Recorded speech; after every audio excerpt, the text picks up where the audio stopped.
कर्पूर गौरम करुणावतारम संसार सारम भुजगेंद्रहारम सदा वसंतम विद्यारविंदे भवम भवानी सहितं नमामि मंदारमाला कलितालकारे कपालमालांकित सुंदराय दिगंबराय च दिगंबराय नमः शिवाय च नमः शिवाय खाली लोकांगण वंदित चरण डोळ्यान पाहिन रूप तुझे प्रेमे अलिंगिन आनंद पूजिन भावे ओवाळीन म्हणे नमः त्वमेव माता पिता त्वमेव बंधुच सखा त्वमेव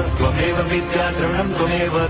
सर्वं मम देव कायेन वाचा मनसेन्द्रियैर्वा बुद्ध्यात्मना वा प्रकृति स्वभावात् करोमि यद्यत् सकलं परस्मै नारायणायति समर्पयामि अच्युतं केशवं राम नारायणं कृष्णदामोदरं वासुदेवं हरिं श्रीधरं माधवं गोपिका वल्लभं जानकी नायकं रामचन्द्रं भजे हरे राम